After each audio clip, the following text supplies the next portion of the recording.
the home base is at risk. So we've come out of a world where you could prepare to go to war at home and then sally forth and not be touched at home. That really doesn't apply any longer.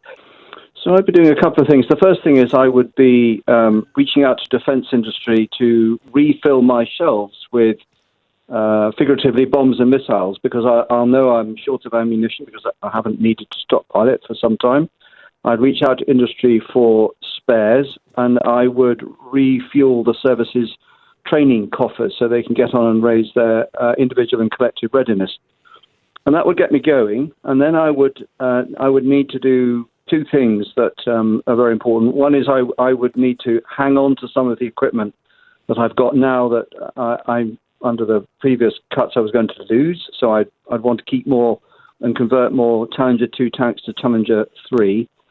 But mostly I would be investing in capabilities that make the armed forces fit for war in the digital age. And so that's long-range precision missiles from sea, land, and in the air, much improved air and missile defense to keep the country safe.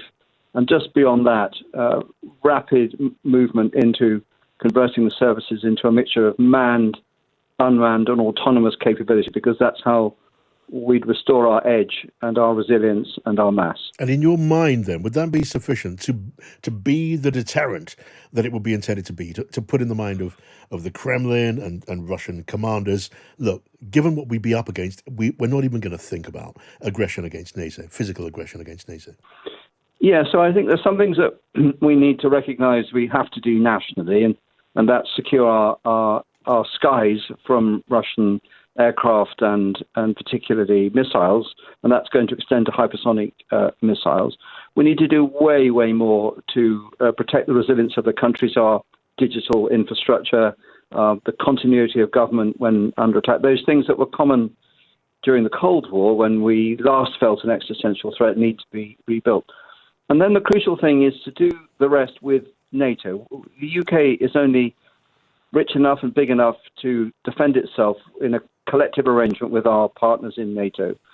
And so what we do as a nation needs to fit with the alliance getting back off its knees and getting up to a readiness where it can actually deter Russia from doing anything. What about the advantage, if that's the right word, the advantage of observing and analysing the lessons of the Ukraine war that we've seen so far? Because, I mean, I'm no expert in this. You are an expert, but I remember reading such things as the usefulness of a shoulder-launched anti-tank weapon, which is relatively cheap, but can do the job of knocking out a tank and bringing a column of armour to a dead halt without a great deal of money needed to procure and provide it. Yeah, so there are definitely lessons to be learned, but only the right ones. And so one of the things we need to recognise about the way Russia has prosecuted this invasion is that they've been very largely militarily incompetent.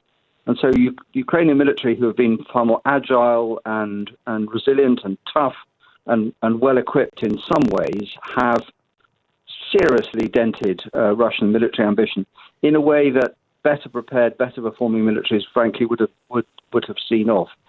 And so, of course, things like shoulder-launched anti-tank missiles matter and drones matter, but they're only part of the orchestra of war, which is constantly changing.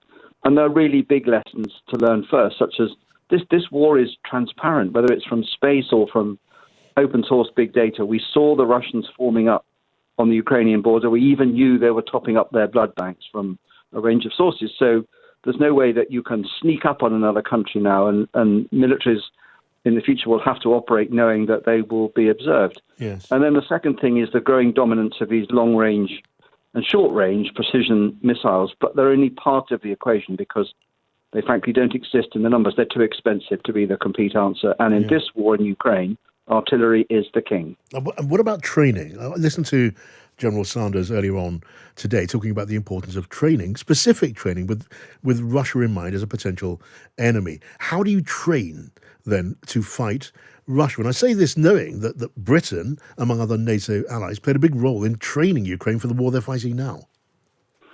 Yes, so the armed forces are having to convert themselves from a world which lasted for about 30 years, where they trained for the unexpected and then campaigned against enemies that were not peers. So the campaigns in Iraq and Afghanistan were against enemies of a particular size, and they were tough days, and we lost good people, but they were not like fighting a joined-up military as in the way that Russia, in theory, should be able to present.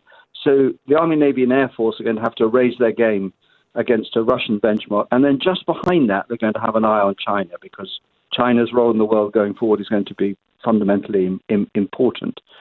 And that means learning to fight again with allies at scale and endure in this very tough environment. And it also means that we have to recognize that the home base is at risk. So we've come out of a world where you could prepare to go to war at home and then sally forth and not be touched at home. That really doesn't apply any longer. This is a much stiffer test for our armed forces. Yeah, and the head of the army this morning put a lot of emphasis on mental preparedness, on resilience. Should Britain and its NATO allies be prepared, maybe more prepared, to stare down Putin when it came to some big questions of as it were, putting it crudely, who blinks first? I'm thinking about the blockade on the Black Sea, but for example, calling Russia's bluff on occasion, because there is a view, isn't there, that very often in the past so far, it's been NATO that's been more wary of escalation, and that's given Putin the advantage. So there's an individual and then there's a collective point. And the individual point is every man or woman in the armed forces to be a warrior again. They've got to be able to fight in circumstances where people will get hurt and killed and terrible things will happen. And that isn't going to be on the manageable scale that we've seen in recent campaigns. So we're back to the full-on warrior ethic, and they'll be able to sort that out. The second aspect is absolutely, in my mind, ridiculous that Europe, 500 million people, an economy perhaps 10 times the size of Russia's economy, has ended up in a situation where we were so demobilized and to some degree so timid that we've allowed Russia to hold the initiative in this war and in the relationships with the West.